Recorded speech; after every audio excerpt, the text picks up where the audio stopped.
A reincarnated demon risks his new cover when every ally becomes leverage. Spoilers ahead for this Chinese manhua. Yifan Zhuo is not a normal servant, even if that is the body he is forced to wear. He carries the mind and instincts of a terrifying former demon king, but his current life ties him to Lady Luo's household and all the fragile politics around it.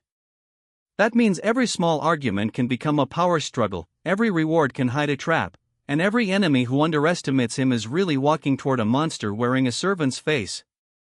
The pressure begins with something that looks harmless on the surface, a golden pouch, the kind of object that suggests payment, reward, or a carefully placed incentive.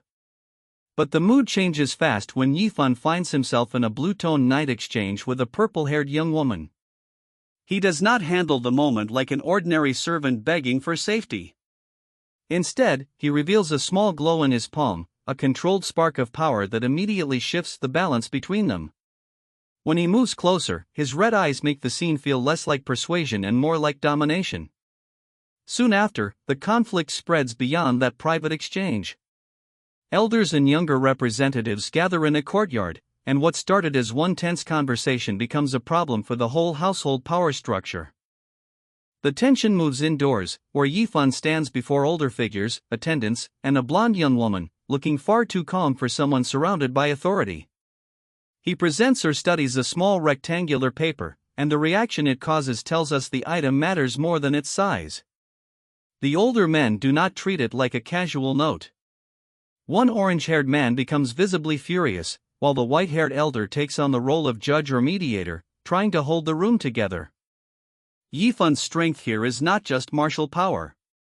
It is the way he controls the pace of the room. While everyone else reacts with shock, pride, or anger, he keeps speaking with the confidence of someone who already knows which nerves he has touched. A formal hall becomes the stage for a colder kind of confrontation. An elderly man in ornate robes addresses a dark-haired young woman dressed in red and white, while other figures remain close enough to witness whatever judgment is about to unfold. At first, the exchange feels controlled, almost like an interrogation or stern lesson. The young woman listens, then answers with a focused expression that suggests she is not simply submitting. That is when words stop being enough.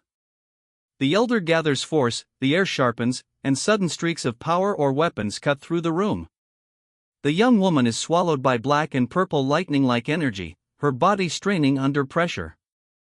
Whether this is a test, punishment, or restraint, the elder remains steady, which makes the unfinished confrontation even more dangerous. After the heavy atmosphere of elders and spiritual pressure, the story briefly returns to the odd rhythm of daily life around Yifan. He notices a small object or signal outside near a tree and building, and his expression suggests he understands that it means something important. Then the scene turns inward, into a warmer wooden space where a purple-haired woman in a maid-like outfit moves beside him with surprising confidence. The conversation appears to slide toward household matters, food, and service work, but the comedy is not empty filler. A badly prepared dark dish or basket shocks Yifan, giving the household a strange moment of absurdity after so many threats. It reminds us that his new battlefield is not only sect politics and cultivation violence. It is also the messy home he is now forced to manage. The available evidence breaks sharply here, because the supplied image for this stretch does not show manhua panels at all. Instead of characters, cultivation, or household conflict, the visible material appears to be a business quotation or service agreement page discussing fees, exclusions, performance results, client responsibility, and extra work outside an agreed scope. For the recap, that means the safe choice is to pause rather than invent a missing scene. There is no visible Yifan, no clan meeting, no fight, and no readable story action connected to the surrounding chapters. So the narrative thread has to continue from the last confirmed household beat into the next confirmed outdoor confrontation, while treating this gap as missing source evidence rather than a secret plot event.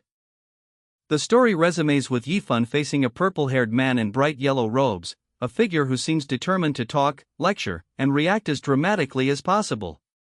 Their conversation begins near a doorway, then moves outdoors beneath trees and open sky, giving the exchange the feeling of a negotiation that refuses to stay contained. Yifan listens with guarded eyes, answering only when he needs to, while the older man's expressions keep swinging between confidence and alarm. A dark-haired woman in pale robes appears and joins the moment with a calmer presence, which makes Yifan even more watchful. Then blue icy or watery energy floods the scene, catching the men in sudden commotion. The yellow-robed man's exaggerated reaction makes the danger almost comic, but Yifan's calculating stare says the situation is still serious. The tension follows the group out into greener terrain.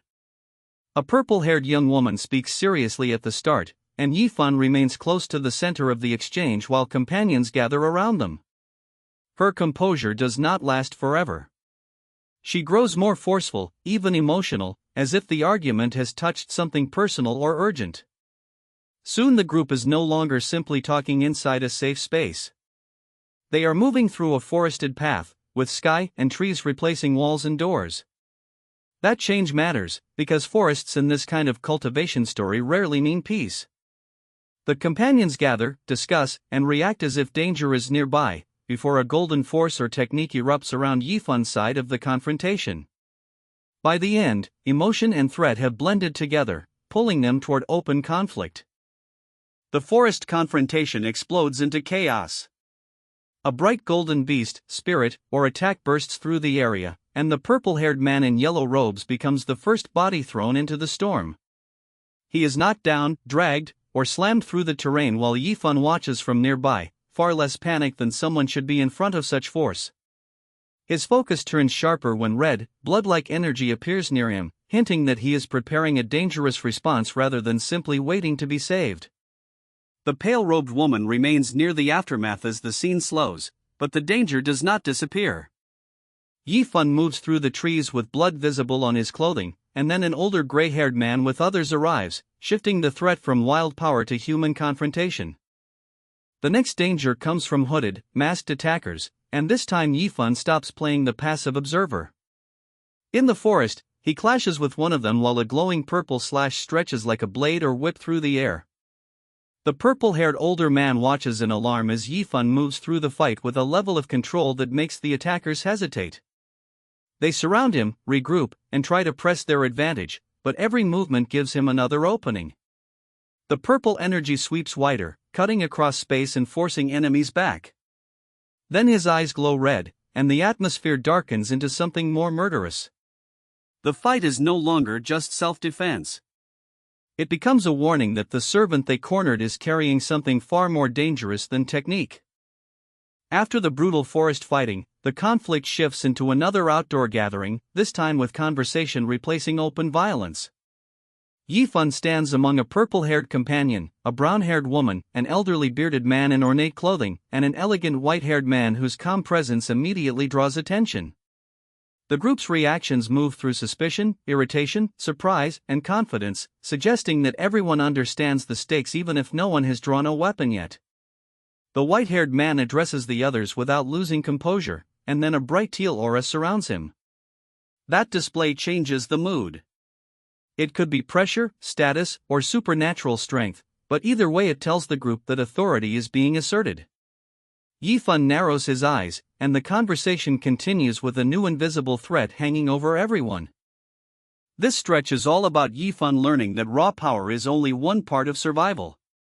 He can intimidate individuals, silence rooms, and cut through attackers, but the world around him keeps answering with households, elders, mysterious women, masked groups, and powerful figures who can pressure an entire gathering with aura alone.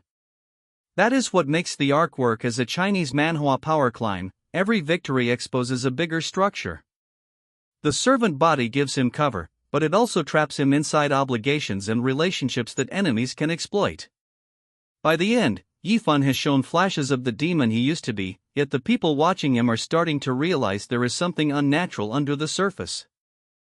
Subscribe for the next recap, because Yifan's cover is cracking, and the next enemy may finally understand what kind of monster they are challenging.